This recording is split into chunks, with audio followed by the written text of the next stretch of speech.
नमस्कार।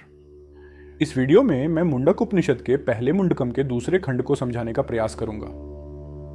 उपनिषद के प्रथम खंड में ऋषि अंगिरस से महान गृहस्थ शौनक प्रश्न करते हैं कि कौन सा वो ज्ञान है जिसे जानने से सभी ज्ञान मिल जाता है। जवाब में ऋषि अंगिरस शौनक को बताते हैं कि ज्ञान दो प्रकार का होता है, अर्थात परा एवं अपरा।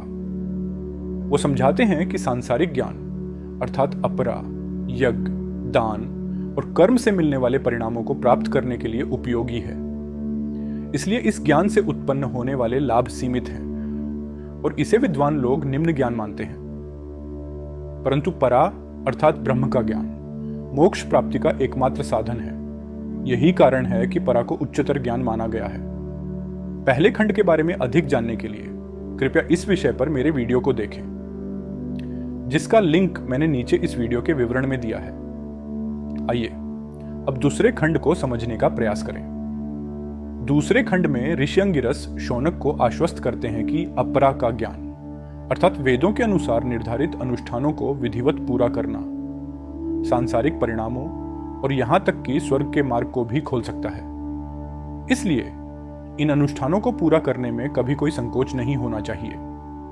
परंतु वे उन लोगों की आलोचना करते हैं जो ये मानते हैं कि यह अनुष्ठान और कर्म ही एकमात्र सत्य है और इनको करना और इनके परिणामों को भोगना ही जीवन का परम लक्ष्य है। वे बताते हैं कि ज्ञान के सच्चे जिज्ञासुओं के लिए ये अनुष्ठान और उनके परिणाम क्षणिक और अर्थहीन हैं। ऐसे लोगों को सत्य समझने और इन सांसारिक प्रलोभनों को त्याग देने के बाद मोक्ष प्राप्ति के लिए किसी ब्रह्म के ज्ञाता के पास जाना चाहिए। इस संक्षिप्त परिचय के साथ आइए अब हम दूसरे खंड को श्लोक दर श्लोक समझने का प्रयास करें। दूसरे खंड के पहले श्लोक में ऋषि अंगिरस बताते हैं कि वेदों में जो विभिन्न यज्ञ बताए गए हैं वे सत्य हैं और त्रेता युग में बहुत प्रचलित थे। इनका अभ्यास सदैव सच्ची कामना के साथ सभी गृहस्थ लोगों को करना चाहिए। ये यज्ञ कर्मों के फल की प्राप्ति का मार्ग खोलते हैं। उदाहरण स्वरूप ऋषि अंगिरस अग्निहोत्र यज्ञ करने की सही विधि समझाते हैं। वे कहते हैं कि जब 5 प्रकार की अग्नि प्रज्वलित हो जाए तब बीच में दोनों ओर घी रखकर अवपस्थान में आहुति देने से ही इस यज्ञ का फल मिलता है।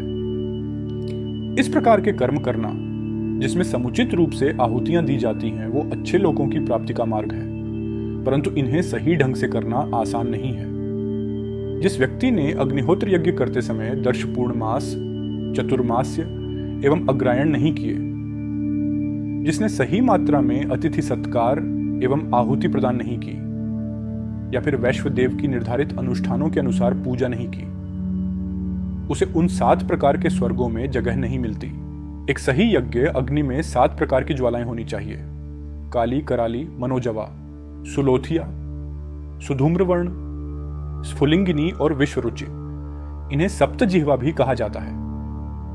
अग्निहोत्री जब निर्धारित समय पर अग्नि की इन विभिन्न सप्तजिह्वाओं में यज्ञ और अन्य कर्म करता है तो उसके द्वारा की गई ये आहुतियां सूर्य की किरणें बनकर यजमान को उस स्वर्ग तक ले जाती हैं जहां देवों के स्वामी इंद्र का शासन है।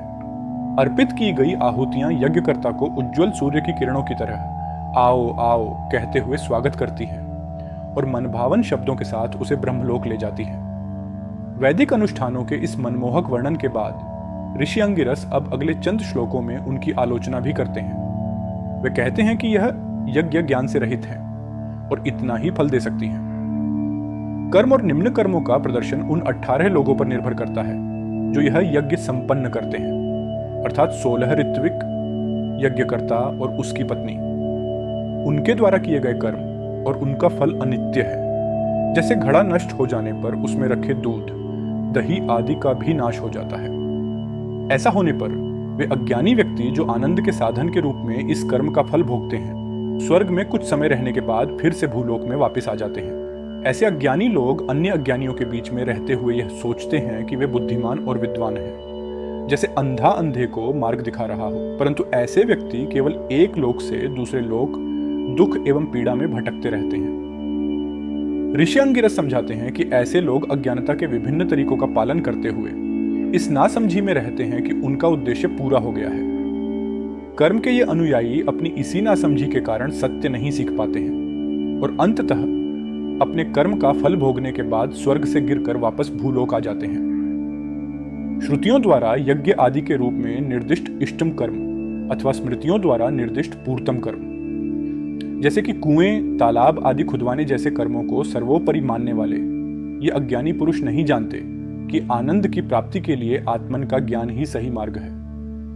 ऐसे लोग स्वर्ग की ऊंचाइयों में सुख भोगने के बाद फिर से भूलोक या इससे भी निम्न लोकों में पुनर्जन्म लेते हैं। जो लोग तप करते हैं, वन में वास करते हैं, अपनी इंद्रियों पर नियंत्रण रखते हैं, जो सांसारिक सुखों को छोड़कर भिक्षा के सहारे जीवन व्यतीत करते हैं, वे विद्वान होते हैं। ऐसे लोग सभी अशुद्धियों से मुक्त होकर सूर्य की किरणों से उजागर उस मार्ग पर जाते हैं जहां भगवान की अमृता संसार के अंत तक अक्षय है, अर्थात सत्यलोक में प्रवेश करते हैं। यहां आदि शंकराचार्य अपने भाष्य में समझाते हैं कि सत्यलोक भी उस प्रश्न का अंतिम उत्तर नहीं है जो शौनक ने पूछा था। उनके अनुसार सत्यलोक वो आखिरी गंतव्य है जहां तक अपरा विद्या मनुष्य को ले जा सकती है, परंतु मोक्ष का कोई उपाय तो इस विद्या में है ही नहीं। अपरा विद्या आपको हिरण्यगर्भ, पुरुष, महत, प्रजापति या अव्यक्त नामक भगवान के उस अंतिम स्वरूप तक ले जा सकती है जो इस ब्रह्मांड में अनश्वर है, परंतु उसकी पहुंच अनंत ब्रह्म तक फिर भी नहीं है। अब आप सोचेंगे कि फिर ब्रह्म तक पहुंचने का आखिर क्या मार्ग है? इसका उत्तर ऋषि अंगिरस अगले श्लोक में देते हैं। वे कहते हैं कि जब मनुष्य कर्म द्वारा उत्पन्न इन सभी लोकों को जान लेने के बाद इच्छाओं से मुक्त हो जाए और यह जान ले कि इन सभी में से कुछ भी शाश्वत नहीं है, तब उसे ब्रह्म का ज्ञान प्राप्त करने के लिए संसार के सारे बंधनों को त्याग कर एक ऐसे गुरु के पास जाना चाहिए जो वेदों में पारंगत हो और ब्रह्म में केंद्रित हो। अगले श्लोक में ऋषि अंगिरस ऐसे गुरु को पहचानने के लक्षण भी देते हैं। वे कहते हैं कि जो ऐसा व्यक्ति है जिसने अपने मन और इंद्रियों को पूर्णतः नियंत्रित कर लिया है और सदैव ब्रह्म में केंद्रित है, वो पराविद्या के द्वारा उस परम सत्य का ज्ञान दे सकता है जो अगोचर, अक्षय, निरूपित, सर्वव्यापी और अविनाशी है। यहां पहले मुंडकम का दूसरा खंड समाप्त होता है। दूसरे मुंडकम में ऋषि अंगिरस आत्मन और ब्रह्म के एकत्व और ब्रह्म ज्ञान के विषय में शौनक को बताते हैं, जिसे जानने के लिए मेरी अगली वीडियो की प्रतीक्षा करें। आशा करता हूं कि आपको ये वीडियो पसंद आया होगा। कृपया चैनल को लाइक एवं सब्सक्राइब करना न भूलें। धन्यवाद।